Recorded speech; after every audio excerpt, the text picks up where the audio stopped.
مانا نہ مانا نہ مانا کی والدہ خانم پر گھبراہٹ طاری تھی کہ کس طرح بیٹی سے رشتے کی بات کریں۔ ڈرتی تھی کہ کہیں انکار نہ کر دے۔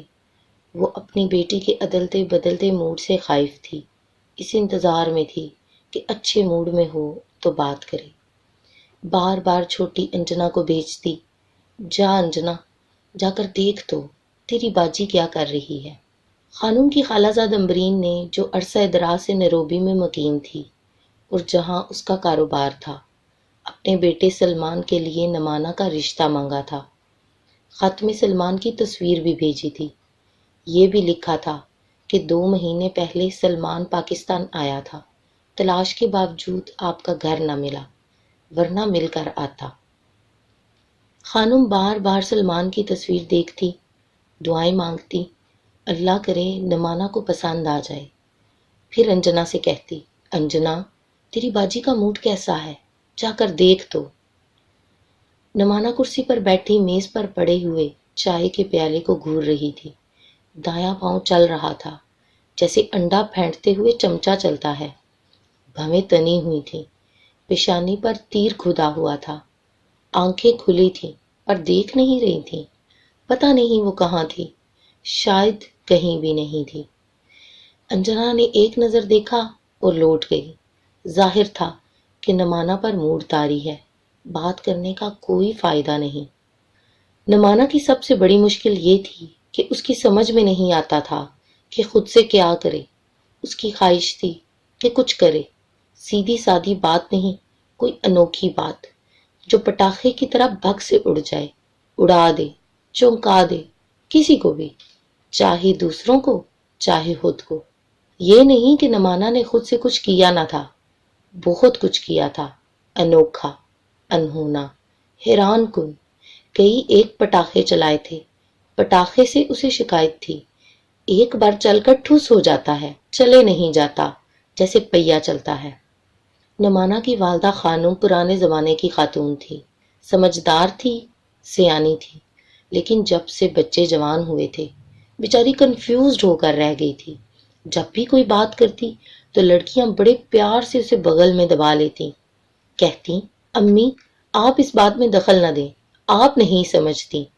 اس کے باوجود امی بات جاری رکھتی تو نمانا کانوں پر ہتھیلیاں رکھ لیتی، امی بور نہ کرو نا، پلیز امی۔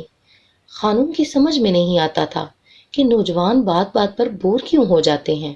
انجنا کے سمجھانے کے باوجود بات اس کی سمجھ میں نہیں آتی تھی۔ کہتی، بیٹی یہ بور ہوتا کیا ہے؟ ہمارے زمانے میں تو کوئی بور نہیں ہوتا تھا، نہ موڈ ہوتے تھے۔ آج کل تو ہر نوجوان کو، چاہے لڑکا ہو یا لڑکی، بور ہونے کا خدشہ لگا رہتا ہے ہر وقت۔ ایسا کیوں ہوتا ہے؟ انجنا سمجھانے لگتی تو نمانا اسے اشارہ کر کے منع کر دیتی، ہٹاؤ انجنا، امی نہیں سمجھیں گی۔ جو لوگ جینے کی تڑپ سے محروم ہوں، بھڑک کر جلنے سے خائف ہوں، وہ بور کیسے ہوں گے بھلا؟ جو بور ہونے کی صلاحیت سے محروم ہوں، وہ بوریت کو کیسے سمجھیں گے؟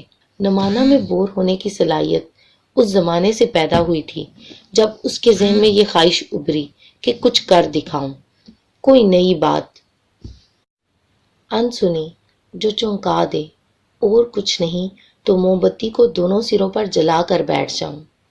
نمانا ایک کھاتے پیتے گھرانے کی عام سی لڑکی تھی۔ شکل و صورت اچھی تھی، ایسی نہیں کہ خوبصورت کہا جا سکے۔ خد و خال خاصے چست تھے، بدن چریرا، آنکھ میں چمک۔ ابھی اس چمک نے خصوصی رنگ اختیار نہیں کیا تھا، کبھی ذہانت، کبھی شرارت۔ یہ ان دنوں کی بات ہے جب وہ اسکول میں پڑھتی تھی، ابھی خود پر فیتے کناریاں نہیں لگاتی تھی۔ اس زمانے میں صرف ایک جذبہ طاری تھا کہ ہر وقت رومانی گیتوں کی گود میں بیٹھ کر جھولتی رہے۔ یہ کوئی خاص بات نہ تھی۔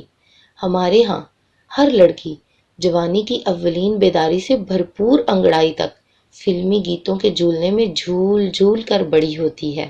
شاید کھٹائی چاٹنے کی طرح عنفوان شباب بھی ایک تقاضا ہو۔ مشکل یہ ہے کہ والدین نے کبھی عنفوان شباب کے حادثے کی طرف توجہ نہیں دی، اسے حادثہ نہیں سمجھا، اس آتش فشاں کے جاگنے کی طرف دھیان نہیں دیا، اس کایا پلٹ کو کایا پلٹ سمجھا ہی نہیں جس کے تحت ایک رینگتی ہوئی سنڈی تتلی بن جاتی ہے۔ نمانا ان دنوں رینگتی ہوئی سنڈی تھی، تتلی بننے تک کئی مرحلوں سے گزری۔ سب سے پہلے رومانی گیتوں کی مدھم آنچ پر پکتی رہی اور پکنے سے پہلے ہی پک گئی۔ ان دنوں اس کے پاس صرف 2 ٹرانزسٹرز تھے، ایک سرہانے دھرا رہتا، دوسرا جیبی۔ لیٹتی تو سرہانے دھرا لوریاں دیتا۔ یہ لوریاں بھی کیا لوریاں ہوتی ہیں، نہ سونے دیتی ہیں نہ جاگنے دیتی ہیں۔ سوئے سوئے جاگنا، جاگے جاگے سوئے رہنا۔ باتھ میں جاتی تو سامنے دھرا رہتا، اسکول میں جاتی تو جیب سے گیتوں کے بول تھپ تھپاتے۔ کتاب پڑھتے ہوئے بھی وحشتوں کا ساتھی ہو کی آرزو ارد گرد منڈلاتی۔ اس پر ایک نئی مشکل پیدا ہو جاتی۔ وحشتیں ہوں تو اس کے ساتھی کی آرزو کرو۔ پہلے وحشتیں پیدا کرو، اور وحشتیں پیدا کرنا کوئی آسان کام نہیں۔ جب ہر وقت آپ بلما کو آ کرتے رہیں، اس کے انتظار میں بتی بال کے بنیرے اتے رکھیں، اس کی خیال کی چٹھی کو گھٹ گھٹ جپھیاں پاتے رہیں، تصور میں مل جائے تو آپ کو زندگی مل جائے، اور پھر آپ اس پر ہو گئی قربان ہوتے رہیں، اسے اٹھنے نہ دیں، یوں ہی پہلو میں بیٹھے رہو اور ظالم سماج کو کوستے رہیں جو ویڑے میں ویری بن کر وستے ہیں اور پائل کی جھنکار کو بیرن بنا دیتے ہیں۔ ان حالات میں بیچارہ پھل پکنے سے پہلے رسنے نہ لگے تو کیا کرے؟ پھر وہ کالج چلی گئی اور خود پر گوٹے کناریاں سجانے لگی۔ اس رومانی دور میں 4 ایک لڑکے نمانا کے قریب آئے۔ 2 تو کزن تھے جو دور کھڑے ہو کر کبوتر سی آنکھیں بنا کر دیکھتے رہتے، قریب آتے تو جی جی کرنے لگتے۔ بھلا جی جی کرنے والے بھی کسی گنتی میں شمار آتے ہیں کیا؟ 2 ایک چمکیلے تھے، ورچیلے تھے، لیکن جرت سے خالی تھے۔ یہ کھیل تو جرت کا ہے، نمک مرچ بھلا کیا کر سکتے ہیں؟ البتہ پڑوسی جاندار تھا، اس میں گٹس تھے، آنکھ سے شرارے اڑتے تھے، آنکھیں دیکھتی کم تھیں، چھیڑتی زیادہ تھیں، چیونٹیوں کی طرح چمٹ جاتی، پنجے گاڑ دیتی۔ مشکل یہ تھی کہ پڑوسی سامنے آتا، متبسم نگاہوں کی پھل جڑی چلاتا اور چلا جاتا، رکتا نہ تھا۔ لڑکی کا المیہ یہ ہے کہ جو رک جائے وہ توجہ کے لائق نہیں رہتا، جو شرارہ چھوڑ کر چلا جائے وہ ذہن میں اٹک جاتا ہے، سنجیدہ اور مخلص جھڑ جاتا ہے، تفریحی کانٹے کی طرح چپ جاتا ہے۔ اگر پڑوسی کچھ دیر اور قائم رہ جاتا تو شاید وہ نمانا سے مانا بن جاتی، لیکن ایسا نہ ہوا۔ پڑوسی گھر چھوڑ کر چلا گیا، نمانا کو مرکز نہ ملا۔ مرکز نہ ملے تو خود مرکز بننے کی آرزو ابھرتی ہے۔ کالج جاتے ہوئے وہ اس امید پر حرکت کی چنگاریاں چھوڑتی رہی کہ راہگیر دیکھیں، چونکیں، لوگ دیکھتے، چونکتے۔ نمانا کے دل میں خوشی کی رو دوڑ جاتی، اطمینان سا ہو جاتا کہ سب اچھا ہے، چونکانا اس کا مشغلہ بن گیا۔ کالج میں نمانا نے 4 ایک شوخ لڑکیوں کا ایک ٹولہ بنا لیا جس کا مسلک چونکانا تھا۔ استانیوں کو، سہیلیوں کو، کلاس فیلوز کو، یہ ٹولہ سارے کالج میں مشہور تھا۔ ان کی جرت پر لڑکیاں تالیاں بجاتی، چپ چپیتوں کے دلوں میں لڈو پھوٹتے۔ استانیاں ان کی باتوں کو انسنا کرنے کی آڑ میں غور سے سنتی، سراہتی، پرانی یادوں میں کھو جاتی۔ پتہ نہیں ایسا کیوں ہوتا ہے، لیکن ایسا ہوتا ہے۔ جس کا مقصد چونکانا بن جائے وہ خود اثر سے بھیگنے کی صلاحیت سے محروم ہو جاتی ہے، جو محروم ہو جائے وہ سوکھ کر کانٹا بن جاتی ہے۔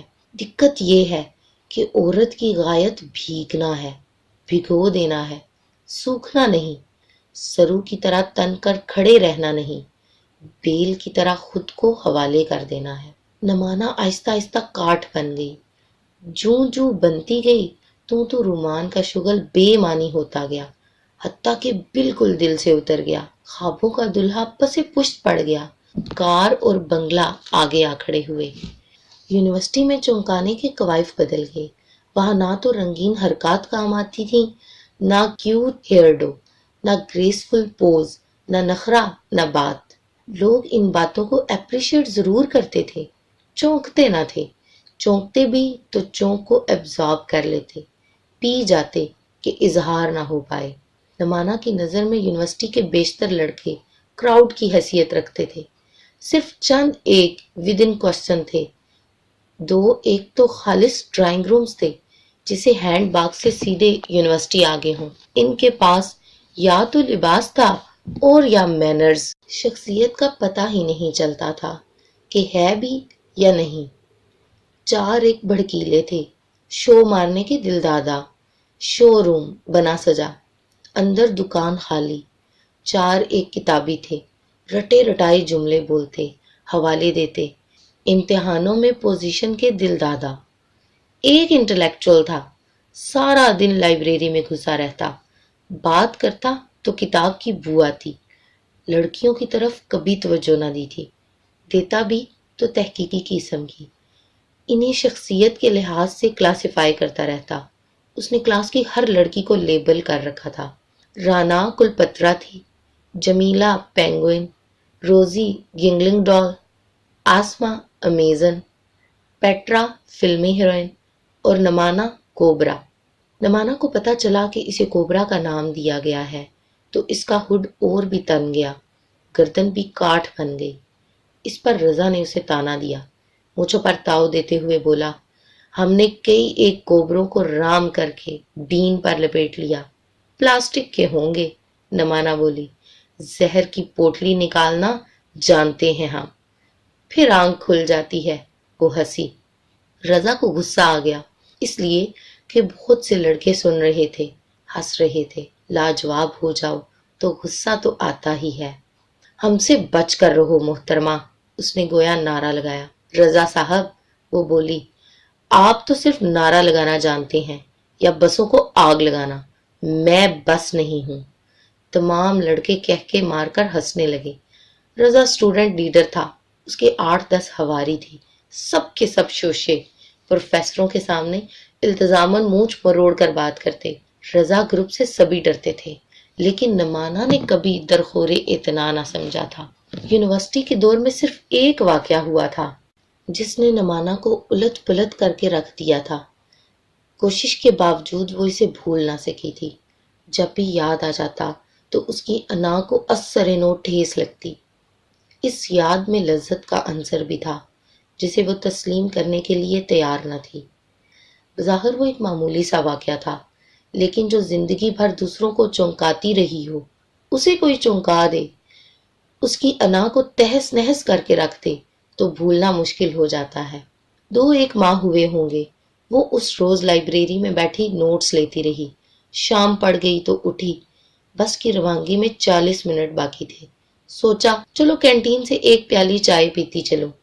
کینٹین خالی پڑی تھی، کوئی موجود نہ تھا۔ ایک میز پر چائے کا سیٹ دھرا تھا، پلیٹ میں 4 ایک بسکٹ تھے۔ اس نے ٹی پاٹ کو ہاتھ لگایا، بھری ہوئی اور گرم تھی۔ عین اس وقت ایک تھیکا سا تیز سا نوجوان داخل ہوا، بے تکلفی سے بولا، بہت اچھا ہوا آپ آ گئیں، میرے لیے اکیلے چائے پینا مشکل ہو رہا تھا، اکیلے چائے پینے کی عادت نہیں ہے، بیٹھیے چائے پیجیے، ایک پیالی میرے لیے بھی بنا دیجیے۔ نمانا کو اس بے تکلفی پر بڑا غصہ آیا، بات انسنی کر کے مڑی اور کینٹین کے لڑکے کو آوازیں دینے لگی، چھوٹے، لڑکا پیٹس لینے گیا ہے، ابھی آ جائے گا۔ نوجوان بولا، جب تک آپ چائے بنائیے۔ نمانا نے غصے بھری نگاہ نوجوان پر ڈالی اور جانے کے لیے مڑی۔ نوجوان نے لپک کر اس کا راستہ روک لیا اور بولا، دیکھیے اگر آپ یوں نہیں مانیں گی تو میں باہوں میں اٹھا کر کرسی پر بٹھا دوں گا۔ نمانا کی آنکھوں سے شعلے نکلنے لگے۔ گیٹ اسائڈ، وہ چلائی۔ نوجوان نے اس کی کلائی کو پکڑ کر جھٹکا دے کر کرسی پر بٹھا دیا۔ نمانا چیخی چلائی تو وہ بولا، یہاں آپ کی مدد کے لیے کوئی نہیں آئے گا، چپ چاپ چائے بنائیے۔ یہ کہہ کر وہ اس کے مقابل کی کرسی پر جا بیٹھا۔ نمانا چپ چاپ غصے میں ابلتی چائے بنانے لگی۔ آپ ڈرتی کیوں ہیں؟ وہ بولا، آپ لڈو نہیں ہیں کہ کوئی کھا جائے گا، اور مجھے لڈو کھانے کا شوق نہیں۔ میں نے تو صرف یہ ریکویسٹ کی تھی کہ میرے ساتھ بیٹھ کر ایک پیالی چائے پی لیں، اس سے میرا کوئی مقصد نہ تھا، معمولی سی کرٹسی۔ تھینک یو، اس نے چائے کی پیالی پکڑ کر کہا۔ کچھ دیر تک دونوں چپ چاپ چائے پیتے رہے۔ آپ کا غصہ ابھی تک نہیں اترا؟ وہ بولا۔ میری زیادتی پر اب خود کو سزا کیوں دے رہی ہیں؟ شاید اب سوچ رہی ہوں کہ اتھارٹیز سے میری شکایت کریں گی۔ بیکار ہے، میں یونیورسٹی کا نہیں ہوں، باہر سے آیا ہوں۔ یہاں ایک دوست سے ملنے آیا تھا، وہ ملا نہیں تو یہاں چائے پینے آ گیا۔ وہ رک گیا۔ پتہ نہیں کیوں، وہ بولا، یہاں ہر لڑکی خود کو ہر وقت لڑکی سمجھتی ہے۔ کبھی بھول بھی جایا کریں کہ آپ لڑکی ہیں۔ اس قدر سیکس کانشیس ہونا اچھا نہیں۔ وہ اٹھ کر کھڑا ہو گیا۔ آپ جا سکتی ہیں۔ تھینک یو سو مچ، خدا حافظ۔ نمانا گھر پہنچی تو یوں تنی ہوئی تھی جیسے سارنگی کے تار۔ تناؤ ذرا کم ہوتا تو لذت کی ایک روح جسم میں دوڑ جاتی، اس پر احتجاج پیدا ہوتا تو وہ پھر سے تن جاتی۔ تنی جاتی تھی، کنپٹیاں پھر سے بجنے لگتیں۔ اس وقت اس کے دل میں خواہش تھی، انتقام، انتقام۔ پھر آہستہ آہستہ وقت گزرنے لگا، شدت کم ہوتی گئی، لیکن جب بھی چائے کی پیالی سامنے آتی تو یاد تازہ ہو جاتی۔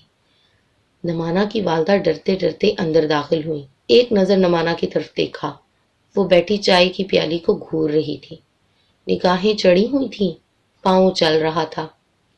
بیٹی، وہ بولی، مجھے تم سے ایک ضروری بات کرنا ہے۔ نمانا سنبھل کر بیٹھ گئی۔ اماں نے کہا، بیٹی، تیرے لیے ایک رشتہ آیا ہے، تو منظور کر یا نہ کر، تیری مرضی، ہم دخل نہیں دیں گے۔ یہ لڑکے کی تصویر ہے۔ اس نے تصویر نمانا کے سامنے رکھ دی۔ تصویر کو دیکھ کر نمانا چونکی، آنکھیں غصے سے ابل آئیں۔ انجانے میں پیر چلایا یا شاید انگڑائی لی ہو، چائے کی پیالی گر کر چور چور ہو گئی۔ ممتاز مفتی نے نمانا کے کردار اور واقعات کی روشنی میں فیصلہ آپ پر چھوڑا ہے۔ آپ فیصلہ کریں کہ نمانا نے جذبہ انتقام لیا ہوگا یا دبی دبی خوشی کو ابھرنے دیا ہوگا اور جیت گئی ہوگی۔